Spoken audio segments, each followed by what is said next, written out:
All right, welcome back to the No Money Real Estate Podcast, everybody. Today I've got a very special show for you, and it comes because of a question that Will Wang asked me on social media. Here's the question. Would be great to get an update on the Chelton Beach project that you're working on for investors and people that are interested. What are the estimated opening times? What are the timelines, etc.? So I'm going to get into a full review on what's happening in Chelton Beach, Prince Edward Island, right after this. Hey, my name's Ken Dunn, and I'm a real estate investor. I want to welcome you to the No Money Real Estate Podcast. On this show, I'm going to interview elite level real estate investors from all over North America. And I'm going to help you to see one thing that all successful real estate investors have in common. They built their portfolios without using a dime of their own money. I've got a portfolio of $300 million in real estate. That includes resorts, apartment buildings, commercial buildings, and I've built the entire portfolio without using a dime of my own money. Real estate is a business that anybody can get into, but the strategies that those tight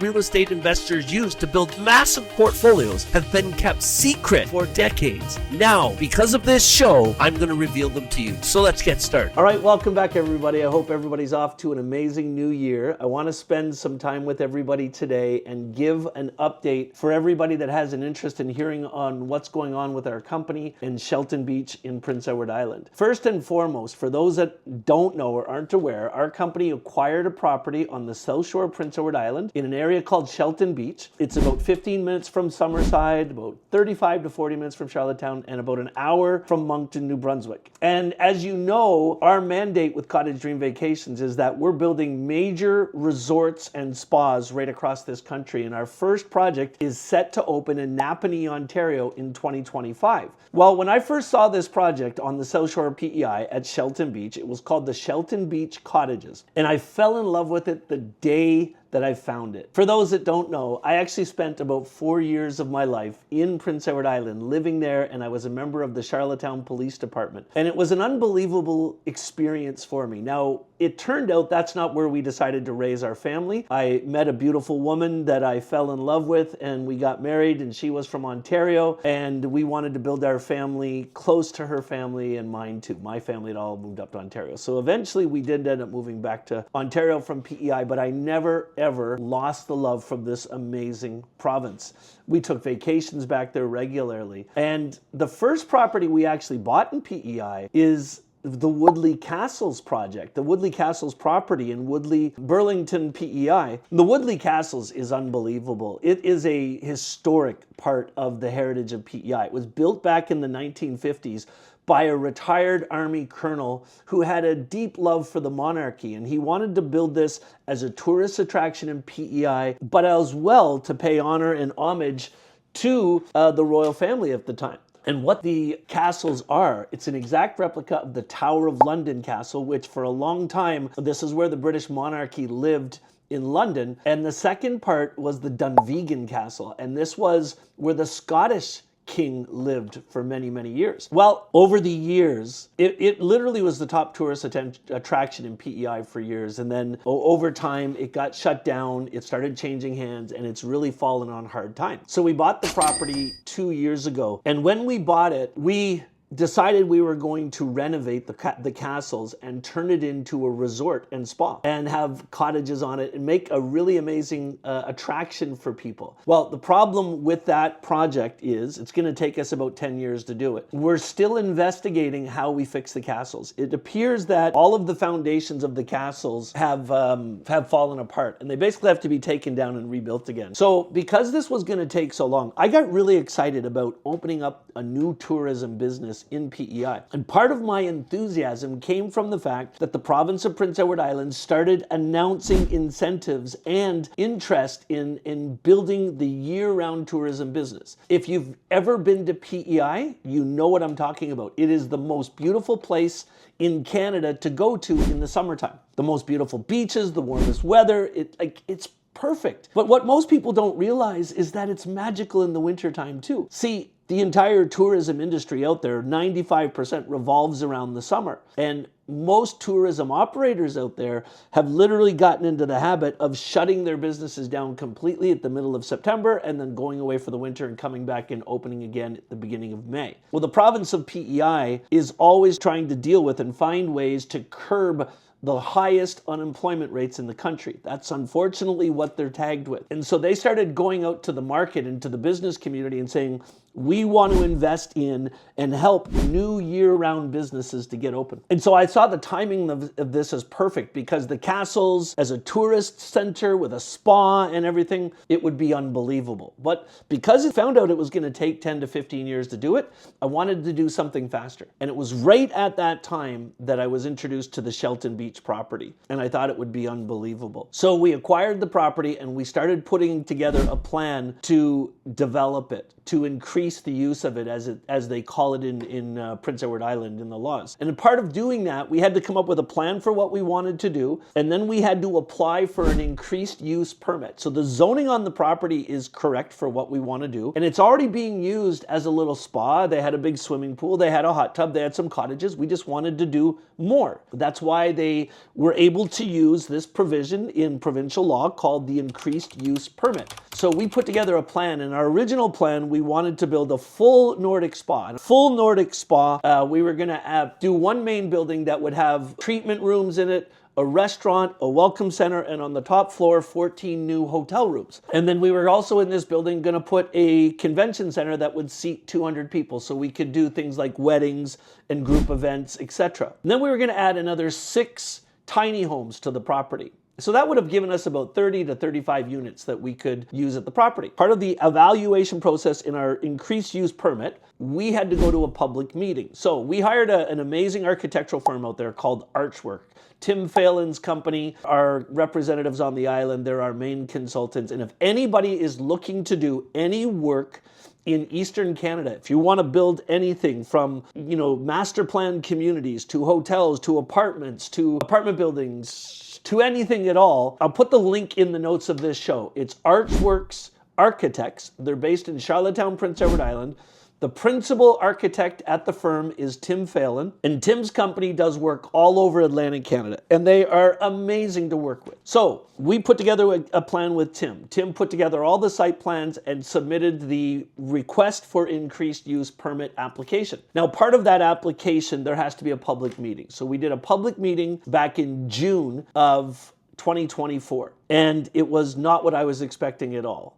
A lot of people that came to that public meeting were asking questions without really understanding, I think, where we were at in the process. So they were asking questions about the use of water and the sewage and the septic and the noise, etc., the roads. In their process in the province of Prince Edward Island, you have to get the concept approved before you get into any of the details. So here's the general outline of how the process works. And forgive me, I don't work for the province, so this is not going to be termed correctly. At any rate, you put together your site plan, what you want to do, how you want to do it, you put together your increased use permit application, you submit it, and the province of PEI will evaluate the request. So they'll look at the request, they'll do all the reviews that they have to do, they're going to go and get opinions from different departments and from the public, then they're going to take all the opinions and listen to the feedback, and they're going to approve the increased use of the property. Now, once they do, that doesn't mean we can start building right away. Once the increased use is approved, then we have to go and put a detailed plan together, and we have to bring in civil engineers, and we have to bring in groundwater experts. We have to have a study done of the water levels around there. Basically, we have to have a study done to say, in the water table, that's it, is there enough water there for what we want to do, plus not to interfere with any of the homes that are already there. Then we have to get civil engineers in to talk about roads. We have to get studies done on traffic impact. We have to get studies done on noise impact. We have to do all these studies. We have to submit those to the province. And if the province approves all of that, then they'll approve what we're doing and they'll give us permission to start building. So that's kind of how it works. So we go into the meeting in June, and there were a ton of questions, and there was a ton of feedback. The chief objections to the project were the size and magnitude of it. So people made legitimate complaints or voiced legitimate concerns that they didn't want a hotel or a convention center in their neighborhood. Now, this is a quiet little seaside neighborhood on the South Shore of Prince Edward Island. And so I could respect that. And the core of my business idea was to build a Nordic spa. And a Nordic spa is never loud. They're quiet. We put noise dampening in to keep all the noise from outside out of the spa. But I couldn't disagree with them in that if we did a convention center and we had weddings there would be noisy time. So we went back to Archworks again and we looked at all of the feedback and we submitted a change to our proposal to make it smaller. So we decided to eliminate the top floor, so get rid of the 14 hotel rooms and eliminate the whole convention center space and move the main building into the center of the property so it wouldn't be so close to the property lines. Now that took us from June all the way till December when we had our next meeting, December of 2024. This also caused some serious issues for me and my lenders. And that was that while that process of review was going on, I couldn't raise capital. And we have lenders and we have bills we have to pay, and we had people that we had already done work for us that we had to pay, and we pay these bills by raising capital from our investors. But because we didn't know if the project was going to get approved and what would happen as a result of this review we had to do from June until December, I couldn't raise any money for the project. I want to say completely transparently, a huge thank you to the construction partners that we're working with in PEI and all of our partners in this project for their patience as we were going through this, because in that 6-month period from June to December, I couldn't raise capital, which made it really difficult to pay some bills. And now we've got bills that have to be paid, and they will be, because we had another meeting on December 17th. We presented our new smaller size plan, which will give us a total of 13 cottages on the property and our Nordic spa and a restaurant. It is going to hurt us.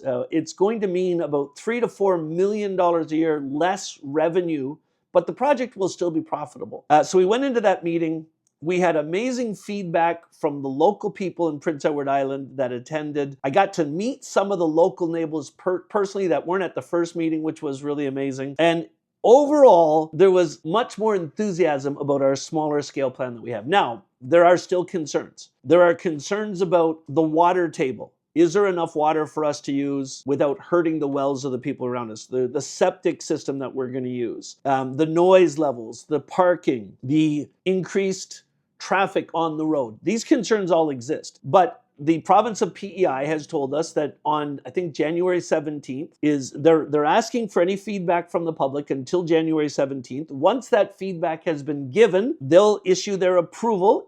I'm hoping they approve. I believe there's no reason they wouldn't approve with the smaller size and everything we did. Then the next step for us is, number one, I can start raising capital again for the project, which I'm excited about. I've got lots of people waiting to put money into the project. But then from January until April, we are going to have all of our consultations done. We're going to hire the groundworks engineers to do the water table study. We're going to hire the civil engineers to do the traffic studies and finalize our construction plans and submit it all. And we're hoping that if everything goes well, then we'll have all the capital arranged to do the project by May, and we'll start construction in June. And barring any unforeseen circumstances, we will have the project completed by December of 2025, and we're hoping to open the resort at the beginning of 2026. Because of the holdback, from that period in June, when the province made us go back and look at our plans and redo the plans at a smaller scale,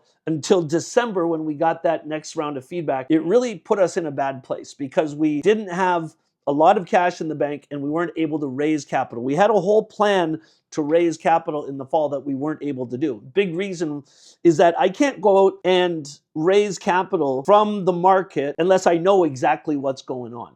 It wouldn't be right to do that. But now that everything is coming together, we're going to get back on track, and the Chelton Beach Resort should be open by the beginning of 2026. Now, having said that, we do have some financing arranged that will expire before then. So we'll either have to renew that or replace that financing. But this is all part of development real estate, going through these things. And we're really excited about it. Here's the best part. To anybody from PEI that's watching this, who was involved in this process, I humbly want to thank you for guiding us, for giving us the feedback, for being adamant about the feedback because that's what made the changes occur. And I think we came up with a project size and a scope that fits even better into the community. We even changed the facades, what it looks like, so it looks more like the community that we're around. We're just, at the time I'm doing this video, we're still waiting for the province of PEI to give us final direction. And when we do, we're going to get this place opened and it's going to be a lot of fun. Now, I made a promise to some of the local residents that were there that I would try my best to be completely open and